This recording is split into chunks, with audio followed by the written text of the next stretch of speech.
Bismillah ar-Rahman ar-Rahim. It's a great pleasure to have Honorable Senator Nabila Islam, Georgia State Senator for District 7. She became the first Muslim woman senator in 2022. Thank you very much for sparing your precious time, Nabila. Thank you very much. No, absolutely. Thank you for having me.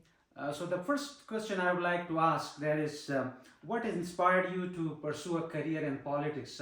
What were those specific experiences that brought you into politics? Sure. I would say a lot of my shared lived experiences with my community. You know, my parents are immigrants from Bangladesh. They came to this country, working class. My mom worked at a warehouse. My dad was a file clerk for the IRS. And growing up in Gwinnett County, where we live right now, it is the fourth most diverse county in the entire country. Lots of diversity here, but we didn't have any Muslims or South Asians or Asians in general. A lot of diversity in the halls of power. And so I wanted to be a voice for our community, because what I learned is when you're not at the table, they put you on the menu. And so you have to be there, you have to be in the room. It's important that our communities, people that look like you and me, have decision-making power. I think that's incredibly important. And as a little girl, my mom actually, you know, they're from Bangladesh. She would take me to Bangladesh, and I would, you know, I would see lots of poverty there. And as a child, I would ask, like, you know, what is the government doing about this? And that, you know, there were the prime minister at the time was a woman that looked like me. So, but not in America did we have, you know, a leader that looked like me. So I told myself as a little girl, so the prime minister can get elected in Bangladesh, I can do it in America. You are referring to Hasina Wajid? Yeah, I think it was like one of them at the time. She was one of when I was 7. But it gave me an inspiration to see women in power, that we do have a place, and I wanted to see that back here at home in America replicated as well. That's right. So, which party you belong to? I belong to the Democratic Party. So what's the process of you getting your ticket from your party? What's that process? Sure. So I ran for the state senate, and it was an open seat, which means no one was in this seat, because every 10 years in America we redraw the district lines, and after they redrew it, there was an open seat. And so I was in a primary. So we have a primary and a general. The primary is you have to compete for your party's nomination, and it was me and another woman who is actually part of the state legislature already. She was in so we have the Senate, which is the upper chamber, which I'm part of, and then you have the House. She was a House rep, and she was running for the Senate. And I was, you know, a civilian, but we campaigned heavily, and we were trying to get as many voters to vote for us.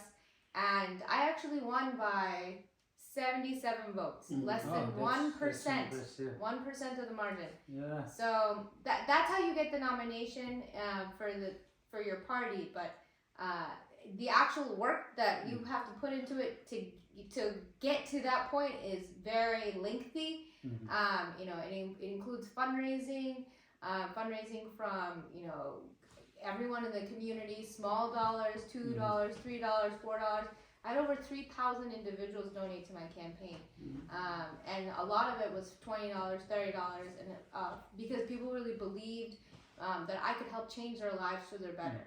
And we also had lots of volunteers, including, you know, me, my family. We knocked on 10,000 doors, and to earn people's votes. It must have been very challenging. Yes. It was extremely challenging. We put everything on the table to make sure that we won this race, because, you know, it was so important to my community that we had that representation. You know, representation matters, and we did a lot of work. And it was also, we sent out mailers too, so we were in people's mailboxes, we were at people's front doors. I was calling them, my volunteers were calling them, have you made a plan to vote yet?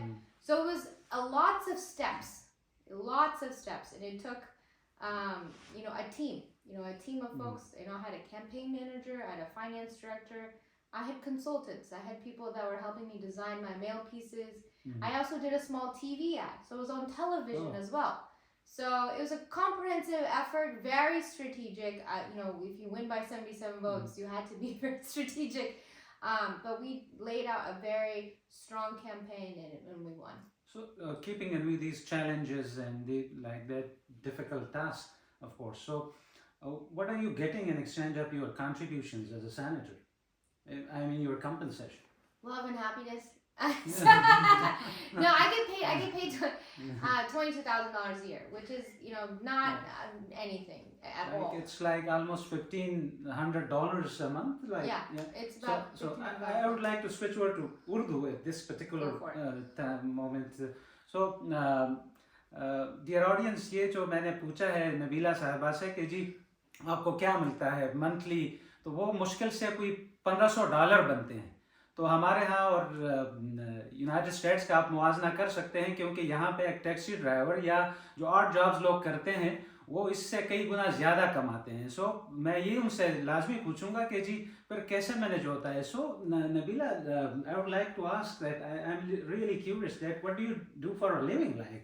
So it's very hard because I do consulting. I pick up projects to be able to pay for the things that I need, food, rent. But I have a very loving husband who supports me and in my mission to be the best state senator that I can be. But right now the system isn't designed for working people to be in the halls of power, because if with $22,000 you don't see teachers, you don't see bus drivers, you don't see cashiers, you don't see the people that are being the most affected by the laws in positions of power, and it should be that way.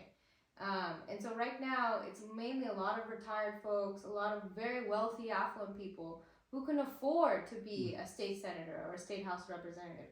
But when that happens, you miss out on the voices, the key voices of the people that are being most affected by the policies that we pass. So right now, when I walk into the state senate, it is overwhelmingly white, overwhelmingly older, overwhelmingly male, and that is not reflective of the state of Georgia. 50% of this state is black and brown. Yet when I walk into that state senate chamber, I was the youngest woman to ever be elected in Georgia's history to the state senate. The first Muslim woman, the first South Asian woman. When I walk into that room, they look at me like I've never seen anyone like her. But it's it can be very difficult. We need more representation. But compensation is not a lot, but I don't do this for the money. I do it because it's so important that our voices are there being represented, and so that our communities get the healthcare that they need, the funding for their public schools, making sure their voting rights are not being attacked.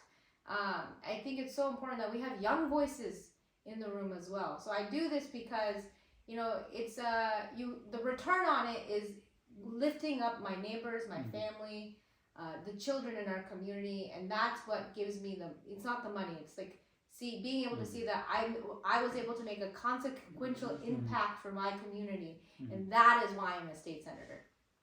So how much of your time is spent on making laws, that legislation stuff? Sure. Well, the state of Georgia, we have what you call a part-time legislature. So some states, they do full-time, but we do part-time. So I'm only in session 40 days out of the year. So we'll go back in January 8th. We'll end sometime in April.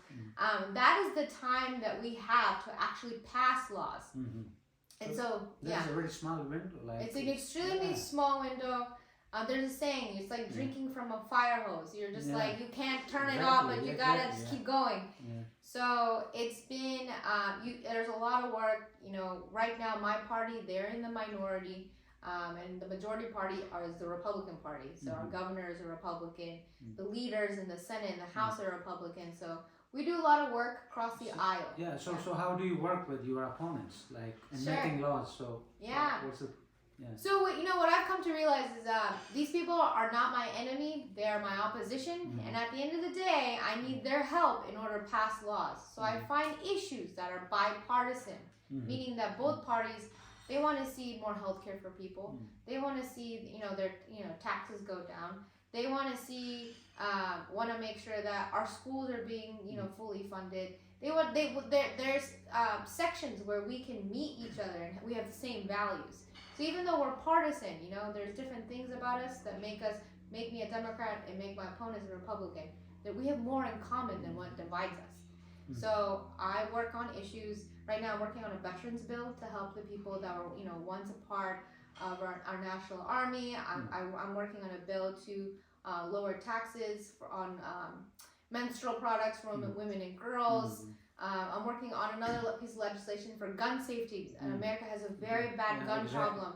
It's the #1 reason that children and adolescents die in America is because of guns. And we have out of control problem. But 70% of Georgia agrees we're not trying to take your guns and weapons away, but please, keep them in a safe place. Have some training. These are all things that we can all agree upon. And so I find things that, I can work with my, colleagues across the aisle. And, I've seen some traction happen this past session. Also, we're working on a bill for Muslim American Heritage Month as well. So this is what I would like to elaborate it. Like, what is it? And so you now that is like passed from the legislature. It is part of the law or something. We are working with our colleagues to make sure that we can have a hearing on it where we're able to vote it out of committee and have it be sent to the floor so that we can have all of our colleagues the opportunity in the House and the Senate to vote for this piece of legislation. But this is a piece of legislation that celebrates all Muslims, no matter what party you're from. You don't even have to be part of a party, but to appreciate the accomplishments and the diversity of the Muslim community in the state of Georgia is something that we want recognized in a state law. And it's happened in other states as well. And Georgia has one of the largest Muslim populations. And in fact, behind the state of Minnesota, we have the largest number of Muslim elected officials in the state of Georgia, in the country, the second largest. So what do you think? Is the American political system open to all, like it's a level playing field, or? It is harder. Trust me. My name is Nabila Islam. And now that I'm married, it's Nabila Islam Parks. But my last name is Islam, and I am proud of it. I am a Muslim woman. But we are less than 1% of the population in America.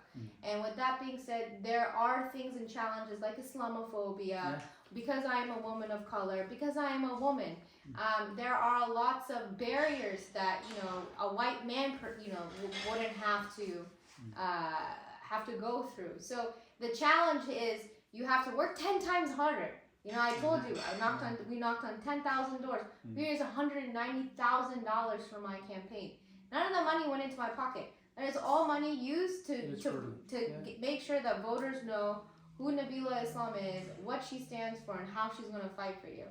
And so it's hard, it's challenging, and sometimes, this is my second time running.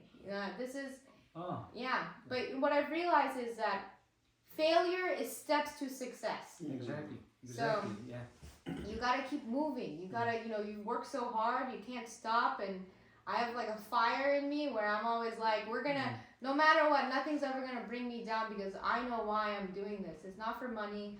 It's not for, a title. It's because I feel like my voice can make a difference. Because when I go to the state Senate, I bring everyone with me. Senator Nabila, I have another question for you. The political models are changing in the world, and the Western democracy seems to be losing its effectiveness. So what's the future of Western democracy? Well, right now, Western democracy is certainly having their challenges, especially the fact because our Supreme Court ruled that corporations are people. We're seeing an influx of money from corporations that are tilting legislation in a way that isn't helping regular people, it's only helping the wealthy. So what we're seeing is there isn't fair representation of the policies that regular people in the United States need. We're seeing more policies that are in favor of corporations. And so there's a lot of frustration happening. People feel like their voices aren't being heard. And I think what's going to continue to happen is you're going to see more people like me run for office, young folks, people of color, Muslims, every stripe and diversity. They're starting to rise up in the ranks and have their voices heard. And so a lot of them are running for office.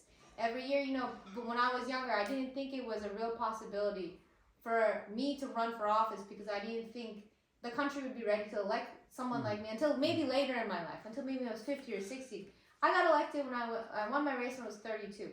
So I think people are realizing the time is now. People are making sure that their voices are being heard, they're running for office, and they're showing up at the voting polls. Thank you, Senator Nabila. So this will be the last question of this session.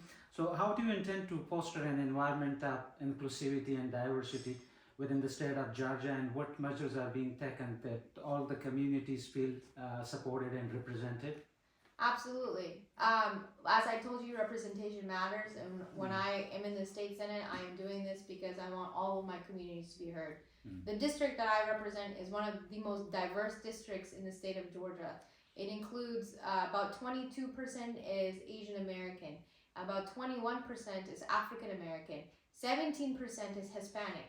I have a very diverse community, and I make sure I meet with everyone in my community, of every background, of every ethnicity, to see, what are some challenges that they're seeing in their backyard, and how can I represent them at the state senate. It's about making sure that you build a coalition. It's about addition, not subtraction. So I try to make sure even my opponents, of the folks of because I represent not just Democrats. I represent 200,000 people. I also represent Republicans. I meet with my Republican constituents because I want them to know, despite having a different party, that I'm still going to fight for you just as hard as I'm going to fight for my family. Because I want to make sure that you are not struggling from a day-to-day basis. And so I think being present in our communities and making sure that we're there for them, and building that coalition of different people from different backgrounds, and making sure that we have a room that is full of everyone's experiences, and that I am bringing those experiences to the state senate. So when I work on legislation, I think of all the communities I represent and how I can help those communities. And so that's how I try to represent diversity in my office, and also the hiring diverse staff members as well. So I make sure to have staffers in my office on my campaign that reflect my community, so that they can also provide feedback for me as well. Thank you very much, Senator Nabila. It was, dear viewers, it was really an insightful and pleasant conversation with Senator Nabila. Thank you very much for your precious time. Thank you very much. Yeah, no problem. Do we have any questions from the audience? Yeah. Oh, you. So I have a question. What are your future goals? What do you want? Where do you want to go from here? Wherever Allah will take me. Okay. But Listen. At the end of the day, I have lots of people that ask me that. They're like, "Oh, you're so young. Where do you want to go with this?" Honestly, I want to be the best state senator as possible, because this community deserves a strong leader that's going to represent them and be consistent every day with them. Now, what does my long-term future political career look like? It depends. If an opportunity opens up where I can represent more people and make sure that I can lift all their voices, perhaps I will take that. So what it takes to be the best state senator? What it takes, listening to your community, your constituents, right? If they have right now, I helped a pregnant woman who is 11 months pregnant. I'm not 11 months, 11 weeks pregnant. She doesn't have health care. She said, "Nabila, I was kicked off health care. I'm at high risk pregnancy. I have not seen a doctor. Will you help me see a doctor?" I finally helped her get in contact to get back on her healthcare plan. I have a family. They said, "Nabila, I haven't been able to get my government benefits for food. There are some nights my kids they go to sleep hungry because we've been filing for our government benefits. I haven't been able to see them all year." I call the department head. I say, "Hey, these families haven't gotten their benefits," and then I help get benefits for my constituents. I have businesses that reach out to me. "Nabila, I haven't got my business license. It's overdue 6 weeks. I've been having to lay off staff or hemorrhaging money." I work with my state agencies to make sure that small businesses have their voices heard. At the end of the day, like I'm a conduit for basically a connector for my community to the government, to make sure that they get the assistance that they deserve. So at the end of the day, as long as my constituents are happy, that means I'm being the best state senator that I can be. Thank you very much. Thank you very much, Senator Nabila. Thank you.